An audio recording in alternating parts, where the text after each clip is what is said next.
Hey guys, what's up everyone? Welcome back to the channel. This is Shivam Dwivedi and you are watching Economics Easy है।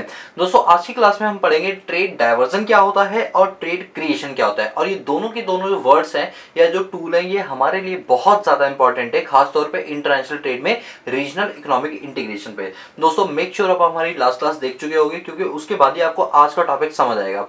हो सकता है आप लोग हमारे पहले व्यूअर हो और फर्स्ट टाइम ये वीडियो देख रहे हो, तो इसके लिए मैं आपको थोड़ा सा पहले रिविजन करा देता हूँ। इसके बाद आपको ना ट्रेड डाइवर्जन और ट्रेड क्रिएशन जो है वो ज्यादा अच्छे से समझ आएगा। चलो मैं आपको एक बार रिवाइज करा देता हूँ सारी चीजें, ठीक है, जो हमने लास्ट क्लास में पढ़ी। देखो हमने पढ़ा था एक होता है रीजनल इकोनॉमिक इंटीग्रेशन। देखो बेस बनाना बहुत ज्यादा जरूरी है, ठीक है। तो पहले हम बेस बनाएंगे। तो बेस में क्या है? Regional economic integration. Regional economic integration. अब ये रीजनल इकोनॉमिक इंटीग्रेशन क्या होता है कि जब कंट्री 1 और कंट्री 2 आपस में मिल जाती हैं, ठीक है, और मिलकर व्यापार करती हैं, तो उसी को बोलते हैं रीजनल इकोनॉमिक इंटीग्रेशन। ठीक है, जब वो मिलकर व्यापार करेंगी तो इसमें व्यापार करना उनके लिए क्या हो जाएगा? इजी हो जाएगा, इजी टास्क हो जाएगा, ठीक है। और उसको हम बोल देते हैं अपने पास रीजनल इकोनॉमिक इंटीग्रेशन। यानी कि अब ये कोई एग्रीमेंट कर ले, ठीक है, और उस एग्रीमेंट के तहत ये क्या करें अपने पास, उस एग्रीमेंट के तहत ये व्यापार करेंगी तो उनके लिए ज्यादा फायदेमंद होगा, ठीक है। और उसको हम बोलते हैं रीजनल इकोनॉमिक इंटीग्रेशन, ताकि इनके व्यापार को बढ़ाया जा सके, ऐसा डब्ल्यूटीओ ने बोला। इसके लिए कई टाइप के एग्रीमेंट होता है, अगर आपको याद होगा प्रेफरेंशियल ट्रेड एग्रीमेंट होता है आपका, एक आपका फ्री ट्रेड एग्रीमेंट होता है, लास्ट क्लास में पढ़ाया था, custom union, common market, economic union और पॉलिटिकल यूनियन, ठीक है। अब क्या होता है कि जब भी हम रीजनल इकोनॉमिक इंटीग्रेशन करते हैं तो इसके ना हमें कुछ बेनिफिट्स मिलते हैं। बेनिफिट्स के रूप में हम बोल सकते हैं एक होता है आपका स्टैटिक इफेक्ट। क्या होता है आपका? स्टैटिक इफेक्ट होता है। और एक आपका होता है डायनेमिक इफेक्ट। क्या मतलब होता है डायनेमिक और स्टैटिक इफेक्ट? मैं आपको बताता हूँ डिटेल के अंदर, ध्यान से सुना मेरी बातों को, बहुत ही मजेदार टॉपिक है ये।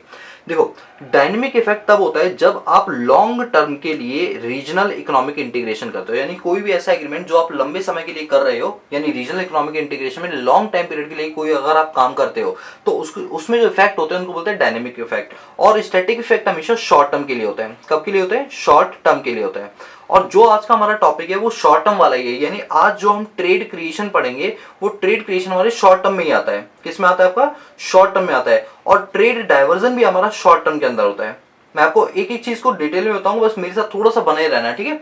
देखो क्या होता है कि जब एक कंट्री दूसरी कंट्री के साथ कोई एग्रीमेंट कर लेती है, किससे रिलेटेड? अपने व्यापार से रिलेटेड, फिर चाहे वो पीटी करे, एफटी करे, custom union, common market, economic union, political union, कुछ भी करे, तो इससे लॉन्ग टर्म के अंदर फायदा पता है क्या पहुंचता है? जब सोच के देखो दो कंट्रियों ने आपस में ट्रेड रिलेशन बना लिए तो व्यापार बढ़ेगा या कम होगा? सर व्यापार बढ़ेगा। और जानते हो जब व्यापार बढ़ता है तो इससे जो प्रोडक्शन लेवल है वो बढ़ जाता है। सोच के देखो अगर इंडिया वाले इंडियन के लिए प्रोडक्ट्स बना रहे थे, अब अमेरिका वालों ने कहा हमारे लिए भी प्रोडक्ट बना दो, तो इससे हमारा प्रोडक्शन लेवल बढ़ेगा नहीं बढ़ेगा? सर बिल्कुल बढ़ेगा। तो प्रोडक्शन हमारा क्या होगा? इंप्रूव होगा। इससे हमारे यहाँ पर एम्प्लॉयमेंट क्या होगी?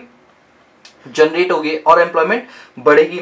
अच्छा जब हमारे प्रोडक्शन बल्क में होगा, क्योंकि सामान हम इंडिया के लिए भी बना रहे हैं और यूएस के लिए भी बना रहे हैं, तो जब मात्रा ज्यादा होती है तो उसमें जब हम रॉ मटेरियल खरीदेंगे तो हमें क्या पड़ेंगे? सस्ते पड़ेंगे। तो इससे हमारा कॉस्ट ऑफ प्रोडक्शन क्या हो जाता है? कम हो जाता है। अरे भाई जब माल बल्क में बनाते हो तो ऐसे में रॉ मटेरियल भी तो बल्क में खरीदोगे ना, तो बल्क में खरीदने से आपको ट्रेड डिस्काउंट वगैरह ज्यादा अच्छा खासा मिल जाएगा। तो इससे आपकी जो कॉस्ट ऑफ प्रोडक्शन है वो भी क्या हो जाएगी? आपकी कम हो जाएगी। और कॉस्ट ऑफ प्रोडक्शन कम होने से आप मार्केट में कंपटीशन अच्छा खासा देख करवा सकते हो। मतलब मार्केट में आप कंपटीशन तगड़े वाला दे सकते हो, क्योंकि आपकी कॉस्ट कम आ रही है, आपकी कॉम्पिटिटर की कॉस्ट ज्यादा आ रही, तो माल आपका ज्यादा बिकेगा। तो लॉन्ग टर्म में ये फायदे होते हैं अगर आप क्या कर लो? रीजनल इकोनॉमिक इंटीग्रेशन कर लो। क्या कर लो? रीजनल इकोनॉमिक इंटीग्रेशन में वो कोई सा भी एग्रीमेंट कर लो तो उसके लॉन्ग टर्म इफेक्ट ये होता है।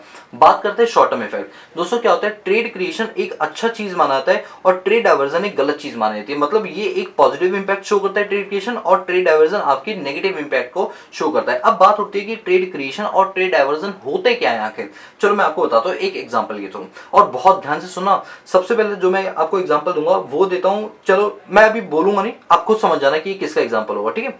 देखो इंडिया ने क्या किया? इंडिया ने एक एग्रीमेंट किया, मान लो 3 कंट्री के साथ एग्रीमेंट किया।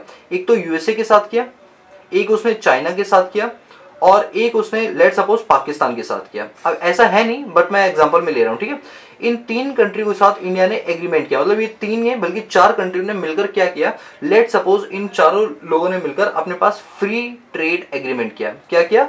फ्री ट्रेड एग्रीमेंट किया, ठीक है। अब इसमें पता है क्या है?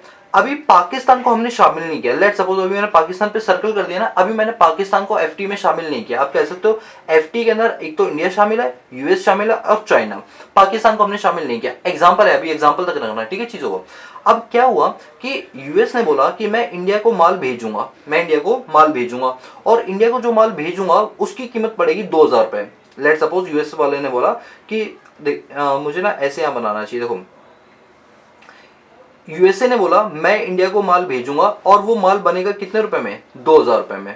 दूसरी तरफ चाइना क्या बोल रहे हैं, चाइना कह रहा है कि भाई इंडिया मैं आपको इससे भी कम में माल बना के दूंगा। लेट सपोज मैं माल नहीं थोड़ा सा ज्यादा लग गया, लेकिन मैं तुम्हें 3000 में ये माल प्रोवाइड करवा दूंगा। पाकिस्तान नॉन मेंबर है, ध्यान रखना, पाकिस्तान हमारा मेंबर नहीं है एफटीए का, नॉन मेंबर है। पाकिस्तान क्या बोल रहे हैं, पाकिस्तान ये बोल रहा है कि सर अगर आप बोलो तो मैं यही माल आपको 1500 में दे दूंगा। कितने में दे दूंगा, 1500 में दे दूंगा।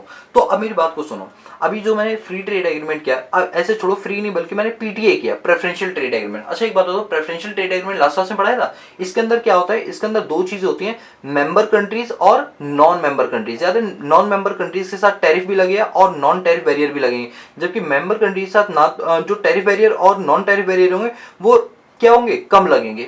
मैं ये नहीं कहूंगा लगेंगे नहीं, वो तो एफटी में नहीं लगते थे ना, लगेंगे लेकिन थोड़े कम लगेंगे। अब जो माल इंडिया ने मंगाया, लेट सपोज वो माल था शूज, इंडिया ने क्या मंगाया था, शूज मंगाया था। शूज के ऊपर इन्होंने दो रेट बना रखे हैं, अगर मेंबर कंट्री होगी तो रेट होगा 10%, और अगर वो नॉन मेंबर कंट्रीज होगी तो उसका रेट होगा 50%। नॉन मेंबर कंट्रीज का रेट क्या होगा, 50% होगा, यानी ये इंपोर्ट ड्यूटी दे जाए, क्योंकि एफटीए नहीं ये पीटीए है, तो रेट तो हम दोनों से लेंगे, बस फर्क इतना है मेंबर से थोड़ा कम लेंगे और नॉन मेंबर से ज्यादा लेंगे। बताओ यूएसए मेंबर था इंडिया के साथ, यस। क्या चाइना था, यस। तो बताओ इंडिया यूएसए से कितना इंपोर्ट ड्यूटी लेगी, 2000 का 10%, कहा था ना मेंबर के साथ वो 10% लेगी, यानी 200 रुपए लेगी। तो वो गुड्स कितने का मिलेगा इंडिया में, 2200 रुपए का मिलेगा। चाइना मेंबर था, यस, तो मेंबर के लिए कितना 10%, तो ये कितना हो गया 300। इसका गुड्स कितने का बिकेगा, 3300 रुपए का। पाकिस्तान मेंबर है क्या, नहीं है, लेकिन पाकिस्तान पे रेट कितना चार्ज करेंगे, 50%, क्योंकि मेंबर नहीं तो रेट ज्यादा चार्ज करेंगे। तो जब इसका 50% करेंगे तो ये कितना होगा, 750 रुपए का, यानी इसका माल कितने का बिकेगा इंडिया में, 2250 का। अच्छा एक बात बताओ, जब हमने एग्रीमेंट नहीं किया, ये मान लो एग्रीमेंट कर भी लिया, तो इंडिया में जब ये 3 टाइप के शूज आएंगे जिसकी एक की कीमत होगी 2200 रुपए, एक की कीमत 3300 रुपए, एक की कीमत 2250, शूज बिल्कुल सेम होंगे, बस कीमत में डिफरेंस होगा। बताओ इंडिया में सबसे ज्यादा माल किसका बिकेगा। सर ऑब्वियस ही बात है, जब क्वालिटी वगैरह सब कुछ सेम है तो माल सबसे ज्यादा किसका बिकेगा, यूएसए का बिकेगा। माल सबसे ज्यादा किसका बिकेगा, यूएसए का, क्योंकि यूएसए की कॉस्टिंग सबसे सस्ती आ रही है ना। ये सर बिल्कुल सबसे सस्ती आ रही है। अच्छा अभी एक बात बताओ, अगर हम एक चीज को नोटिस करें, अगर मान लो फ्यूचर में हमें पाकिस्तान को शामिल करने का मन कर गया, लेट सपोज फ्यूचर में हमें लगता है पाकिस्तान को ना शामिल कर लेना चाहिए, तो एक बात बताओ अभी यहाँ पर कौन कौन मेंबर है। सर इस वाले एग्जांपल के अंदर यूएसए मेंबर है, इस वाले एग्जांपल के अंदर चाइना मेंबर है, बट पाकिस्तान इसमें मेंबर नहीं है। अब दूसरा केस ले रहा हूं, सेम एग्जांपल में दूसरा केस अब हम कर रहे हैं कि यूएसए भी हमारा मेंबर है एज यूजुअल जैसे था, चाइना भी एज यूजुअल जैसे था, और अब हम पाकिस्तान को भी मेंबरशिप दे देते हैं, यानी पाकिस्तान को भी इस पीटीए के अंदर शामिल कर लेते हैं। सोचो जैसे ही ऐसा हो जाएगा तो यूएसए की जो कॉस्टिंग है वो कितने रुपए आ रही थी, 2200 रुपए। चाइना की कॉस्टिंग कितनी आ रही थी प्रोडक्ट की जब हमने एग्रीमेंट किया था, 3300 रुपए। और जैसे ही मैं पाकिस्तान को उस एग्रीमेंट में शामिल कर लूंगा, पाकिस्तान का प्रोडक्ट कितने था, 1500 का। अब मेंबर कंट्री बन गया तो पाकिस्तान पे रेट कितना लगेगा, 10%, तो ये गुड्स कितने का हो गया, 1650। मुझे बताओ प्रोडक्ट किसका बिकेगा, जब मैंने पाकिस्तान को भी शामिल कर लिया, प्रोडक्ट पाकिस्तान का बिकेगा। प्रोडक्ट किसका बिकेगा, पाकिस्तान का बिकेगा, क्योंकि पाकिस्तान की कॉस्टिंग सबसे कम आ रही थी। आप यहां पर देखो कॉस्टिंग 2000, 3000, 1500, सबसे कम किसकी आ रही थी, पाकिस्तान की। तो अगर हम ऐसी कंट्री में व्यापार को शिफ्ट कर दें जो सबसे ज्यादा एफिशिएंट है। अच्छा मुझे बताओ, जो मैंने पाकिस्तान को शामिल नहीं किया था तो वैसे एफिशिएंट कौन था, सच में बताना, सच में कौन था। सर पाकिस्तान एफिशिएंट था, लेकिन हमने एग्रीमेंट किसको दे दिया, हमने यूएसए को दे दिया। यानी कि आप एक चीज नोटिस करो, जब तक हमारे यहाँ पर पीटीए में पाकिस्तान नहीं था तब तक एक तरह से पाकिस्तान एफिशिएंट था, लेकिन फिर भी हम उससे माल नहीं खरीद पा रहे थे। और किससे खरीदे थे, इनएफिशिएंट वाले से खरीद पा रहे थे। मेरी बात को समझ रहे हो ना। लेकिन जैसे हमने पीटीए किया वैसे ही जो एफिशिएंट व्यक्ति था ये माल उससे अब हम लेंगे। तो ये बताओ, ये इनएफिशिएंसी जब एफिशिएंट के हाथों में चला गया तो ये पॉजिटिव साइन है, नेगेटिव साइन है, पॉजिटिव साइन है। और इस कॉन्सेप्ट को जो मैंने आपको कराया, this is called trade creation, this is called trade creation, इसी को हम अपने पास बोलते हैं ट्रेड क्रिएशन। ट्रेड क्रिएशन मतलब क्या होता है कि व्यापार को बढ़ाना, यानी एक ऐसे मेंबर कंट्री से वो चीज छीन लेना जो रियलिटी में इनसफिशिएंट था। आप देखो तीनों में से सबसे ज्यादा इफेक्टिव कौन था? पाकिस्तान, लेकिन क्योंकि एग्रीमेंट में नहीं था तो माल किससे खरीदा रहा था? यूएसए से। लेकिन जैसे हमने पाकिस्तान को भी शामिल कर लिया पीटीए के अंदर, वैसे ही हमें पता चल गया पाकिस्तान ज्यादा एफिशिएंट है, तो इनएफिशिएंट से माल किसके ऊपर शिफ्ट कर दिया? एफिशिएंट मेंबर पे, just because of trade agreement, just because of trade agreement. और ट्रेड एग्रीमेंट करने से क्या हुआ? ट्रेड का बढ़ावा मिला, that is called trade creation. तो शॉर्ट टर्म के अंदर अगर हम रीजनल इकोनॉमिक इंटीग्रेशन करते हैं तो शॉर्ट टर्म के अंदर इसका क्या प्रभाव मिलता है? ट्रेड क्रिएशन देखने को मिलता है, और ये हमारी इकोनॉमी के लिए एक पॉजिटिव साइन है। ये हमारी इकोनॉमी के लिए क्या है? एक पॉजिटिव साइन है। मेरी बात को समझ पा रहे हो? अब हम बात करते हैं ट्रेड डायवर्जन की, ठीक है। ट्रेड डायवर्जन क्या होता है? अरे ये समझ पा रहे हो मैंने जो समझाया? कहीं ऊपर से तो नहीं आ रहा बाउंसर मार के? दोस्तों ये टॉपिक पता है कैसे है? ये टॉपिक ऐसे नहीं है कि आप ये सोचो कि मैं साइड बाय साइड कोई काम भी करता रहूंगा और वीडियो देख के समझ भी लूंगा, ऐसा नहीं है। इसको आपको दो बार वीडियो, इस वाली वीडियो को 2 बार देखना पड़ेगा, तब आपकी जो अंडरस्टैंडिंग लेवल है ना वो बढ़ पाएगी। क्योंकि देखो अब लेवल हमारा बढ़ रहा है, वो इकोनॉमिक्स नहीं है ना कि मैं आपको बोलूँ कि इकोनॉमी क्या होती है, इकोनॉमिक्स क्या होती है, टाइप्स ऑफ इकोनॉमिक्स क्या होती है, वो नहीं है भाई। यहाँ पर चीजों को एडवांस वर्जन में पढ़ाया जाता है भाई। ये यूपीएससी है, ये आपका कोई स्टेट लेवल का, स्टेट लेवल नहीं कहना चाहिए, मुझे कहना चाहिए कोई यूनिवर्सिटी या स्कूल लेवल का एग्जाम नहीं है ये। मेरी बात को समझ रहे हो? तो भाई साहब इसमें प्रोफेशनलिज्म चाहिए, ठीक है। और मैं आपके अंदर कूट कूट के भरूंगा, देखता हूँ कैसे नहीं आएगा। चलो अब बात करते हैं ट्रेड डायवर्जन की। ट्रेड डायवर्जन क्या होता है? इसके एग्जांपल को ध्यान से सुना। अच्छा, ट्रेड डायवर्जन अच्छा होता है खराब होता है? सर आपने अभी बोला था खराब होता है, अब मैं आपको प्रूव करता हूँ कैसे खराब होता है। इस चीज को समझने के लिए हम एक एग्जाम्पल से इसकी शुरुआत करेंगे, ठीक है। एग्जाम्पल में ले लेते हैं इंडिया का, जैसे इंडिया का एग्जाम्पल लिया था ना, इंडिया का ले लेते हैं। इंडिया ने लेट सपोज यूएसए के साथ, चाइना के साथ और पाकिस्तान के साथ, ये 3 कंट्रियां ली थी ना, अभी इन्हीं तीनों को ले लेते हैं। इन 3 के साथ क्या होगा कि अभी उन्होंने क्या किया? पाकिस्तान को बाहर निकाल दिया, पाकिस्तान को उन्होंने बाहर निकाल दिया। और जो अभी एग्रीमेंट में शामिल है वो कौन है? यूएसए, चाइना और इंडिया। अच्छा एक बात बताओ, अगर हम ऊपर वाले एग्जाम्पल में, मैं इस वाले एग्जाम्पल को दोबारा उठाता हूं, सेम इसी एग्जाम्पल के अंदर अगर मैं पाकिस्तान को अनमेंबर कर दूं, मान लो यूएसए बोलता है कि नहीं भाई पाकिस्तान ना बहुत खराब कंट्री है, इसको बाहर निकालो। अगर मैं उनके दबाव में आ गया और मैंने पाकिस्तान को बाहर निकाल दिया, तो जैसे ही बाहर निकालूंगा उसका रेट क्या हो जाएगा? 50% हो जाएगा। 50% होता है ये जो इसके पास माल जाना चाहिए उससे कहाँ शिफ्ट हो गया? ये यूएसए के पास शिफ्ट हो गया। क्या मैं बोल सकता हूँ एफिशिएंट वाले से ये माल सीधा किस पर शिफ्ट हो गया? इनएफिशिएंट वर्कर के पास शिफ्ट हो गया या इनएफिशिएंट कंट्री के पास शिफ्ट हो गया। क्या ये अच्छी चीज है? खुद बताओ आप लोग। नहीं सर ये अच्छी चीज नहीं है, इसीलिए इसको बोलते हैं ट्रेड डायवर्जन। ट्रेड डायवर्जन एक नेगेटिव प्रोसेस होती है। नेगेटिव क्यों होती है? क्योंकि ये क्या करता है? एफिशिएंट व्यक्ति से माल छीनकर किसको दे देता है? इन एफिशिएंट वर्कर को देता है या इनएफिशिएंट कंट्री को देता है। जबकि ट्रेड क्रिएशन क्या बोलता है? ट्रेड क्रिएशन बोलता है इनएफिशिएंट को हटा के कहां शिफ्ट करो? इसको एफिशिएंट में शिफ्ट करो। मेरी बात को समझ पा रहे हो? ये जस्ट इसका अपोजिट है। इसमें क्या करते हैं? कंट्री अपने फायदे के लिए दूसरी कंट्री में के माल ना बिके इसलिए उसको बाहर कर देती है।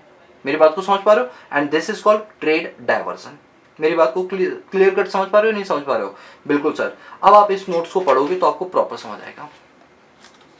इस नोट्स को पढ़ोगे तो अब आपको प्रॉपर समझ आएगा। देखो ये नोट्स क्या बोल रहा है, ये कह रहा है कि रीजनल इकोनॉमिक इंटीग्रेशन के क्या क्या बेनिफिट होते हैं। तो 2 इफेक्ट होते हैं, शॉर्ट टर्म में और लॉन्ग टर्म में। शॉर्ट टर्म इफेक्ट को बोलते हैं स्टैटिक इफेक्ट और लॉन्ग टर्म इफेक्ट को बोलते हैं डायनेमिक इफेक्ट। लॉन्ग टर्म में क्या होता है? आपका जो कॉस्ट ऑफ प्रोडक्शन है वो कम हो जाता है। मैंने बताया था ना, एम्प्लॉयमेंट बढ़ जाता है, कॉस्ट ऑफ प्रोडक्शन आपकी कम हो जाती है और इससे मार्केट में आपकी एक्सेस भी बढ़ जाती है और इकोनॉमीज ऑफ स्केल का फायदा पहुंचता है। अच्छा, इकोनॉमीज ऑफ स्केल का मतलब होता है जब माल आप बल्क में प्रोडक्शन करते हो तो रॉ मटेरियल भी बल्क में खरीदते हो। बल्क में खरीदने से आपको ढेर सारा ट्रेड डिस्काउंट मिल जाता है, जिसकी वजह से आपकी जो कॉस्ट ऑफ प्रोडक्शन है वो क्या हो जाती है? कम हो जाती है। ये है। दूसरा, आपकी क्योंकि कॉस्ट ऑफ प्रोडक्शन रिड्यूस हो गई तो आप मार्केट में दबा के कंपटीशन दे सकते हो अपने कॉम्पिटिटर को। मार्केट में आप दबा के कंपटीशन दे सकते हो अपने कॉम्पिटिटर को। ये आपके लॉन्ग टर्म इफेक्ट हो गए। अच्छा, शॉर्ट टर्म इफेक्ट में क्या होगा? आपका ट्रेड क्रिएशन होगा और ट्रेड डायवर्सन होगा। मैंने आपको बताया ना, ट्रेड क्रिएशन एक पॉजिटिव प्रोसेस होती है, ट्रेड डायवर्सन नेगेटिव प्रोसेस होती है। ट्रेड क्रिएशन में क्या बोला जाता है? प्रोडक्शन को शिफ्ट किया जाता है मोर एफिशिएंट मेंबर कंट्री से। कहां से? इनएफिशिएंट डोमेस्टिक कंट्री के साथ। याद है यूएसए से किस पर दिया गया था? यूएसए से माल पाकिस्तान को दे दिया था कि पाकिस्तान ज्यादा एफिशिएंट था। तो वही लिखा हो यहाँ पर, क्या करते हैं? प्रोडक्शन को शिफ्ट कर देते हैं किसके पास? ज्यादा एफिशिएंट मेंबर कंट्री के पास। किससे? इनएफिशिएंट कंट्री के साथ। तो ये अच्छा माना जाता है, गुड होता है ये। अच्छा, ट्रेड डायवर्जन क्या होता है? प्रोडक्शन को शिफ्ट कर देते हैं इनसफिशिएंट मेंबर से कहां पर? कहां पर, मोर इफेक्टिव आउटसाइडर के पास। ये थोड़ा सा खराब होता है, बैड होता है ये हमारे लिए। मेरी बात को समझ पा रहे हो? यही मैंने एग्जांपल यहाँ नोट्स में दिया, जो मैंने भी आपको कराया था ना, सेम वही एग्जांपल यहाँ भी दिया हुआ है। क्लियर है? तो आई होप कि आज का जो टॉपिक है वो आपको क्लियर कट समझ आएगा, इसमें कोई भी दिक्कत नहीं होगी। अब दोस्तों मैं आपको बता दूं कि आगे आने वाली क्लासेस के अंदर मैं आपको फ्री ट्रेड एग्रीमेंट किन किन कंट्रियों ने किया हो, जैसे आपका एशियन है, सार्क है, यूरोपियन यूनियन है, नाफ्टा है, साफ्टा है, G7 है, G8 है, ब्रिक्स है, G20 है, इन सब इंटरनेशनल ऑर्गेनाइजेशंस के बारे में आपको बताऊंगा। यानी टेंशन नहीं लेना, सारी चीज मैं आपको कराऊंगा, बस मेरी एक एक वीडियो को ध्यान से देखते रहना। और साथ के साथ आपको करंट अफेयर की वीडियोस भी देखनी है, जो कि हमारे दूसरे चैनल इंस्पायर्ड इकोनॉमिक्स पर आपको मिल जाएगी। हम हिंदू न्यूज़पेपर डेली डिस्कस करते हैं, यानी जो चीजें हम पढ़ रहे हैं, जैसे अभी मैं आपको कल क्लास में एशियन पढ़ाऊंगा, अब एशियन में कौन सी समिट किस में हुई और क्यों नहीं हुई, क्या मुद्दा उठा, ये मैं यहाँ थोड़ी पढ़ाऊंगा। उसके करंट अफेयर तो मैं आपको न्यूज़पेपर में पढ़ाऊंगा।